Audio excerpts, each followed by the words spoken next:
Hello everyone! So today's video is going to include some sort of various odds and ends. So let me just write down some of the stuff we're going to be talking about. So the main things we're going to be talking about are the derivative of e to the x. We're going to be talking about different notations.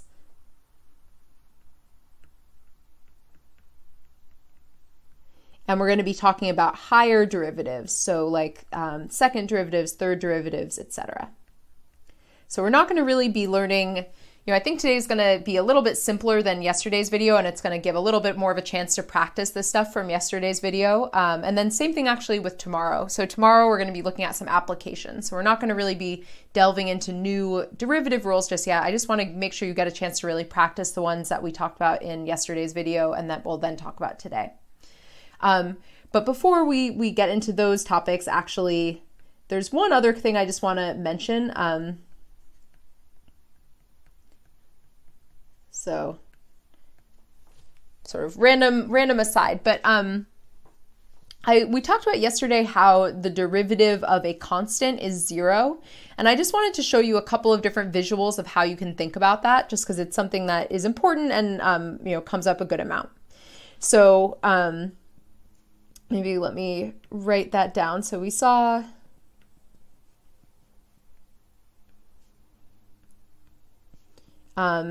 yesterday, and then maybe even earlier than that, that if you take the derivative of a number that is just a constant, so remember this notation d over dx means the derivative of, so the derivative of something that's just a constant is going to be 0.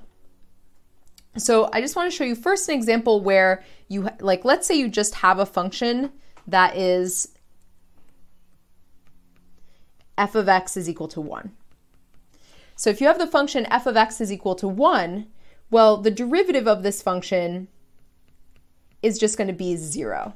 So why is that? It's basically because if you think about what is the rate of change of a constant function, well, it's 0, right? The function isn't changing. It's not going up, it's not going down. It's just always the same. And so the rate of change of that is 0. Also, you could think about slope, right? So the slope of a horizontal line is 0, not changing. Other functions, by the way, we know that there are other functions that, and we'll actually look at an example in a second, that have derivatives equal to 0 at certain points, but that's different from this. This is saying that the derivative of this function here is always 0. It doesn't matter what point you go to on this horizontal line, the rate of change is always 0. So now I want to look at a couple of different functions that differ by 1 and kind of think about why they have the same derivative. So I asked you to do something like this on, I don't remember which day it was. It was probably like Tuesday or Monday's activity. I gave you two functions that were the same except for they just differed by like a constant being added on. And I asked you to find the derivative and think about why they had the same derivative. So I just wanted to show you that in case you didn't actually do that worksheet, or if you, just to kind of bring it back up. So we saw that if you have on its own just a constant function, then the derivative of that's 0, and we can kind of understand why that is by looking at the constant function. So now I just want to look at a couple of other examples. So let's say that you have two different functions, and one of them is f of x is equal to x squared, and the other one is f of, or let's call it g of x maybe, is equal to x squared plus 1. So basically, when you take the derivatives of these, you're going to get the same thing both ways, right? Because, well, in the first case, you just use that power rule and you just say, okay, it's 2x. In the second one, you again use the power rule, and then you say, okay, let me take the derivative of 1, but the derivative of 1 is just 0. And so you're really just left with the same exact derivative that you got for the function on the left. So why is that? Well, there's kind of two ways to think about it. One way is just this idea of, like what we saw above, that if you look at this 1 on its own as a function, it has no rate of change. So it doesn't really contribute any rate of change. The other way to think about it is if you compare these two graphs and look at what are the slopes of them at different points, they have the exact same, like the tangent line at any point will always have the same slope, right? So if I were to go at the point 1, the x coordinate of 1, and draw the tangent line there, and then if I did the same thing here, the actual points on the graph are shifted from each other, but the slope is the same. Or if I go to, I don't know, -2 and draw the tangent line there, and then go to -2 and draw the tangent line here, it's going to have the same slope. It's just that it's been shifted up. So that's kind of another way of thinking about, like, why does the constant that you add on, why is that derivative 0? Well, because all it does when you have two different functions is it just moves it up or down. And moving a graph up or down is not going to change the slope of the tangent line. So I just wanted to kind of point that out because it's an important idea, and it's one that actually will come up in Calc 2 a little bit as well. Okay, so let's look at a couple of other things. I don't know why there's a scribble there. So the next thing we're going to talk about is the derivative of the function f of x is equal to e to the x.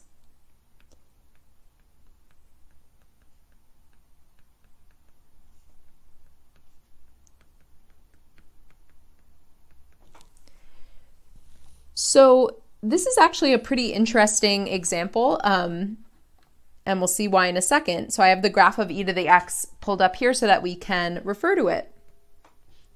So the derivative of e to the x is actually just e to the x. So basically what that means is that when you're taking the derivative of a function like f of x is equal to e to the x, the derivative does not change compared to the original function. So let's think about what that means for a second. So what does that kind of tell you about this function? So maybe let's kind of rephrase this another way. So remember this notation again, d dx of e to the x means the derivative of e to the x.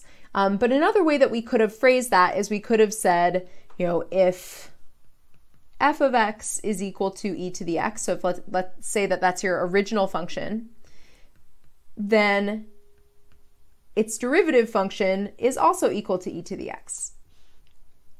So what does that tell you about this function? Well, it basically tells you that if you go to any point on the graph of f of x is equal to e to the x, and you look at the y coordinate of that point, the y coordinate of the point actually tells you the slope at that point. So for example, if we go to, let's say 1, so if you go and plug in 1 in your graph, so this would be the point 1 comma e, right? Because when you plug in, if this is f of x is equal to e to the x, if you plug in 1, you get e to the 1, which is just e. And so if this graph, which is the original function, is also the graph of the derivative, that means that the slope of the tangent line is also equal to e. So if you were to go in and draw the tangent line here, it would have a slope of e, which is, remember, approximately equal to 2.72. So basically, let me kind of write down in words what we just said there, which is that, so the slope of the tangent line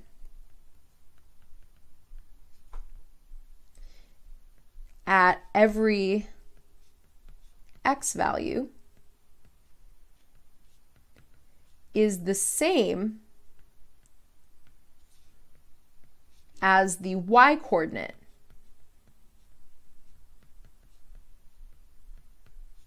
of that x value. Because it's basically just saying, like, how does a normal function work? You plug in an x value, you get an output, which is your y value. How does the derivative work? You plug in an x value and you get the slope of a tangent line. And so if those two things are equal, that means that the slope of the tangent line is the same as the y value. So let me write that down.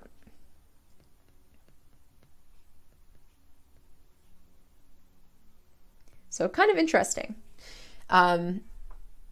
And yeah, it's part of the reason that exponential functions are used a lot when describing growth. because their growth rates are kind of the same as the function themselves, they just lend themselves well to certain problems involving like population growth and bacteria and things like that.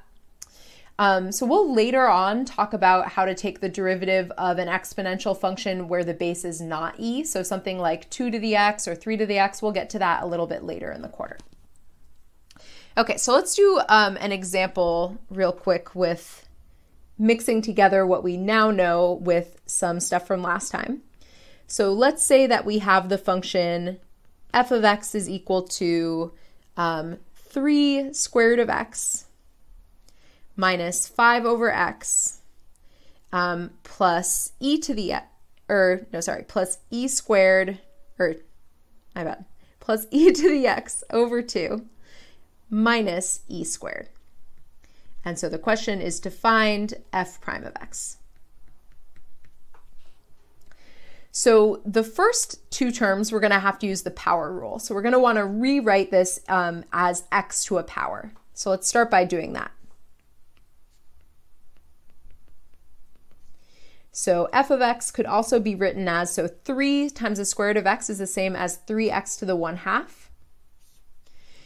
5 over x is the same as 5x to the -1.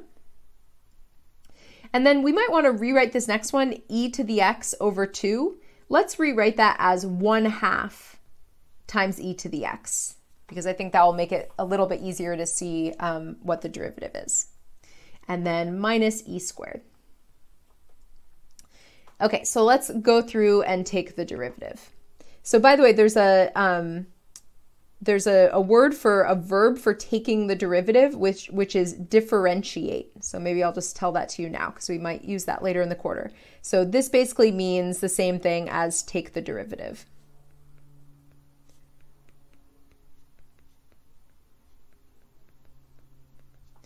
Okay, so if we differentiate this, so remember the power rule, which is for dealing with things like this and this, we're going to take that exponent and we're going to bring it down and make it into a coefficient.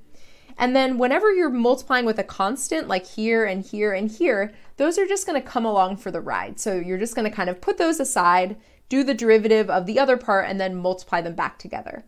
So we have 3 times 1/2 x to the 1/2 minus 1. And then we have minus 5 times -1 x to the -1 minus 1. So we're always subtracting 1 from the original exponent. And then here we have plus 1/2, so that coefficient just comes along for the ride. And then e to the x, the derivative of that is just e to the x, so it just stays.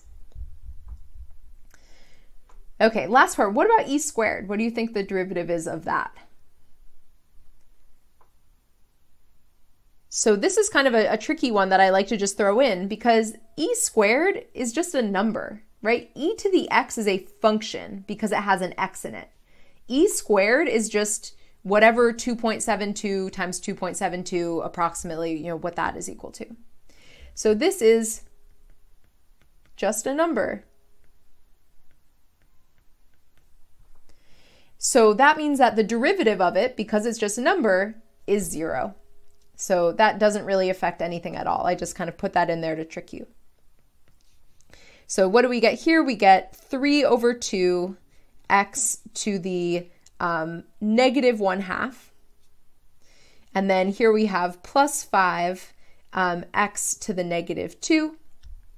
And then we can maybe rewrite this one as just e to the x over 2. So that would be our derivative. And as I mentioned last time, there will be some cases where you're going to want to be able to rewrite this and get rid of the square roots, get rid of the negative exponents and fractional exponents. For the sake of time, let's just leave it as it is. It is fine as it is. And we'll see that it'll actually make things a little easier in a later example, I think, if we're going to, yeah, we're going to use this example again later, and I think leaving it written like this will actually help us in that future example. I feel like there's something else I was going to say, and now I'm forgetting what it was. So hopefully it wasn't too important. I guess I just was going to say that I think in general, knowing the square root, or sorry, the derivative of the square root of x and also of 1 over x are probably good ones to just kind of memorize. You can always use the power rule, but they just come up a lot. And so they might be good ones to just kind of know off the top of your head, the same way that like, you know that the derivative of x is 1 and you don't have to like go through and actually use the power rule. Okay, so the next thing we're going to talk about is some new notation. So this is basically going to be some different kind of forms of notation for derivatives.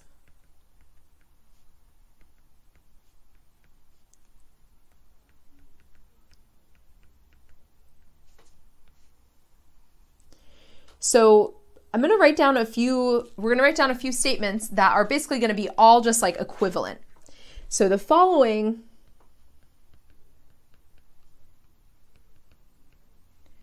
are all equivalent ways of saying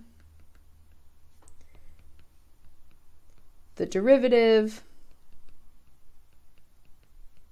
of x squared is 2x. So first we're going to write down kind of the way that we've been talking about it so far, which is you could say f of x is equal to x squared, and then say f prime of x is equal to 2x. That is one way of saying the derivative of x squared is 2x. Now let's say that you were given your function not in function notation, but in y is equal to notation. So if your function, instead of being called f of x, was just called y. So there's two different ways that you could write it down. You could either say y prime is equal to 2x. So basically just the same idea that you use with function notation, but just without the f and with a y instead.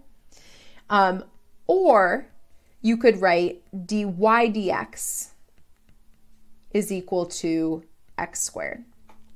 So that might look kind of familiar. It's kind of like the one that we've been using that's like d dx of something. And it's really the same idea. It's like you're saying d dx of y is equal to something.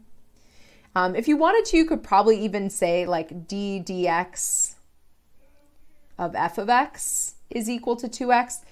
People probably don't really write it that way just because if you're already using function notation, you're probably just going to leave it, you're probably just going to still continue to use that same f prime notation.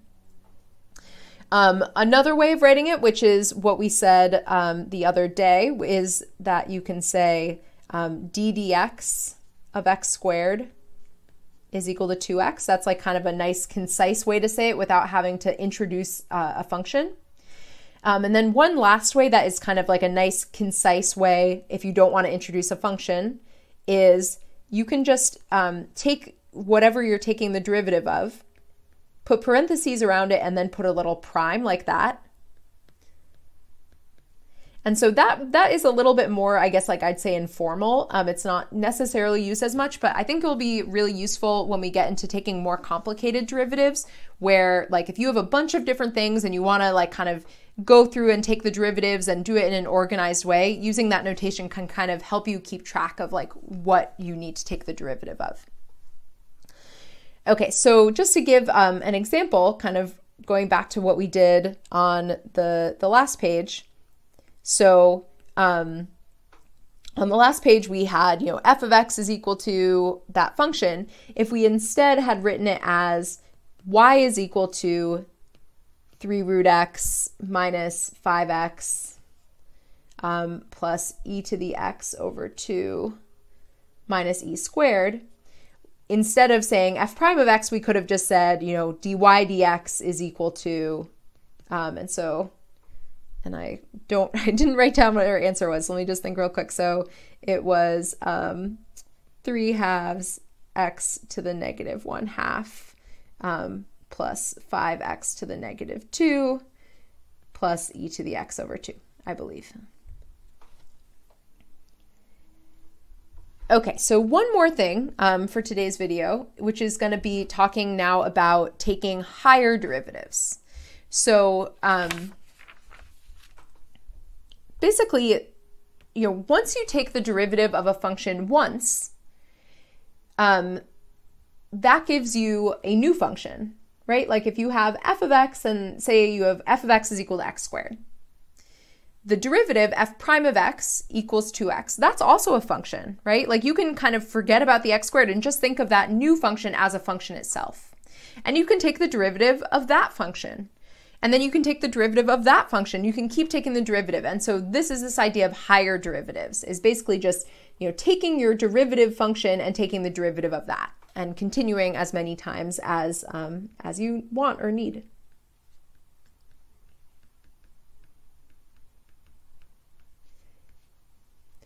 Okay, so let's start with what we already know. So we know that f prime of x is so you don't have to say first. If you just say derivative, it's kind of assumed that you mean the first derivative, but if you want to just be really clear, you can say it's the first derivative of f of x. So let's say you want to take the derivative again. So a notation that allows you to do that is instead of putting one of those dash marks, you actually put two of them. And so instead of reading that as f prime of x, you would say f double prime of x. So f double prime of x is called the second derivative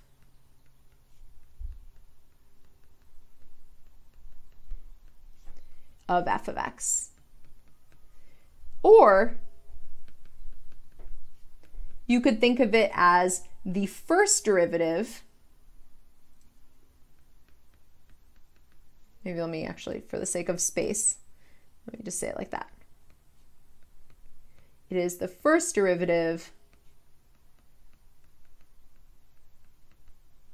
of f prime of x. So, you'll probably guess what's next. F triple prime of x. So if you put three of those dash marks, that is the third derivative of f of x. Or you could say it's the first derivative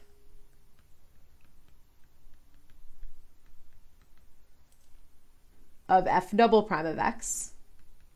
Or you could say it's the second derivative of f prime of x, but I'm not going to write that down. And then after you do 3, the notation usually changes just because at a certain point you don't want to, it's going to look confusing to put like a gajillion little dash marks. So what we do is we put whatever number derivative you're on, you put that in parentheses. So it's usually starting at 4 that people do that. So if you have 4, 5, 6, whatever derivative you're taking, you would just put that number in parentheses. So that is the fourth derivative. And honestly, in this class, we're probably not really even going to go above the second derivative. So yeah, maybe we'll do like the third. And actually on your worksheet today, there's an interesting question, I think, where you have to take higher derivatives of polynomials. So I really encourage you to try that. And in that one, I actually have you go to taking higher derivatives than just like third or fourth. So the fourth derivative is also the first derivative of f triple prime of x, and so on. So let's do an example. So let's go back to our same example from earlier. Actually, maybe let me mix it up and do something a little different. So let's say that our original function is 2 times the square root of x.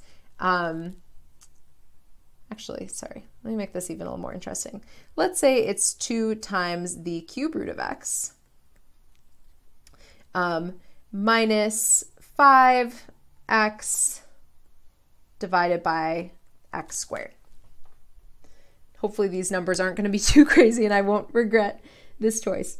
But let's say we wanted to find f double prime of x. So basically what we want to do is just find the first derivative first, and then once we have the first derivative, then we can take the second derivative. by taking the first derivative of the first derivative. So we did an example similar to this last time, and when you take the derivative of something that looks like this, a fraction, we'll see later on that there's one method that you can use that's called the quotient rule. But we haven't learned that yet, and you actually do not need to use that in this situation. And I think that using the quotient rule, once we learn it, will actually make this harder than it has to be. But let me just remind you of how you cannot do this. It would not be legitimate for you to take the derivative of this quotient. You would not be able to just take the derivative of the numerator and the derivative of the denominator and divide them. And I know I said that to you yesterday, but I really want to emphasize it because trust me, I'm pretty sure I'll see some of you doing it. It just feels like a very, very common error for students to make. So we're not allowed to just kind of ignore the denominator and just take the derivative of the numerator and then ignore the numerator and just take the derivative of the denominator. It doesn't work that way. So what we want to do instead is we want to start by rewriting this. So we want to kind of take that first simplification step. And so how are we going to rewrite it? Well, we can split this into two fractions and then reduce each of those fractions individually. So let's say we have, and let's actually rewrite, so cube root of x, that's the same thing as x to the 1/3. So we can rewrite that as 2x to the 1/3 over x squared. And then we have minus 5x over x squared. So now we can simplify this by subtracting our exponents. So the new exponent here is going to be 1/3 minus 2. And then the new exponent here is going to be, well, it's just going to be -1. That one's, I think, easier to see, right? Because it's 1 minus 2, which is -1. And what is 1/3 minus 2? Well, 2 is the same thing as 6/3, right? So we'll get -5/3.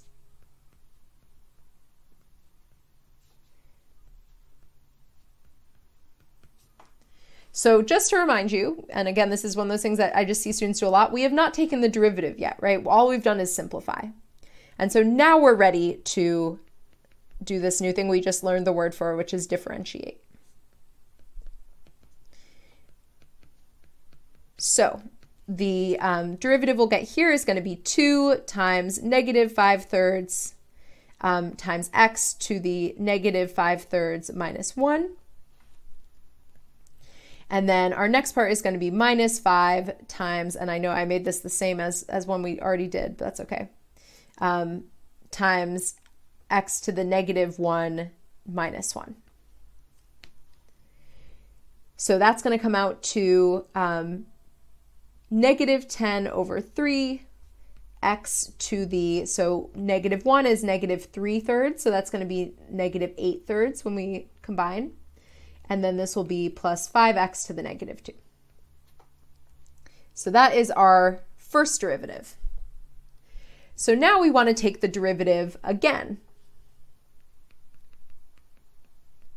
And so this, you know how I said that like there are some times where you want to have your derivative written one way, sometimes where you want to have it written another way. This is a great example of where it's actually good to leave your stuff in this form, because when it's in this form, you can take the derivative again really easily.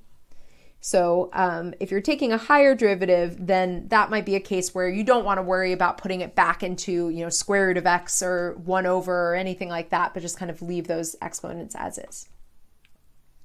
Okay, so we are now just taking the derivative again. So we're going to bring down the exponent, so -8/3, and then we have x to the -8/3 minus 1. And then here we are again bringing down the exponent, so -2, x to the -3.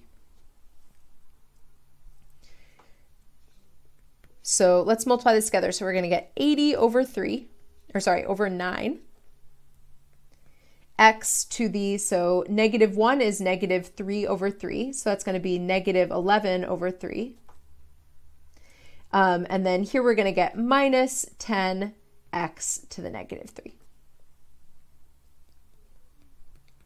So this would be our answer. And, you know, you definitely could, again, rewrite this in terms of getting rid of the negative and fractional exponents.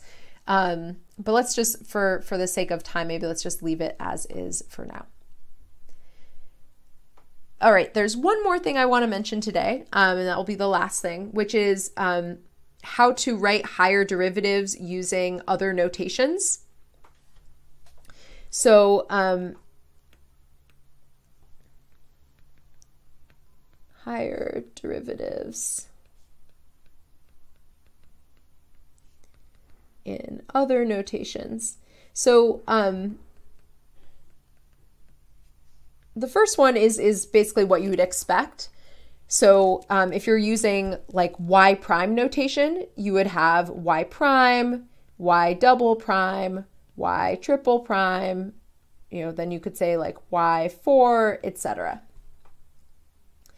If you're using dy dx notation, that's a little bit interesting, and it might kind of surprise you how it looks. So if you have like dy dx, the second derivative would actually look like this, and I'll explain why in a second. So it's like, looks like you're kind of squaring that d, and then you're also squaring the denominator, the x. And then the third derivative would look like this.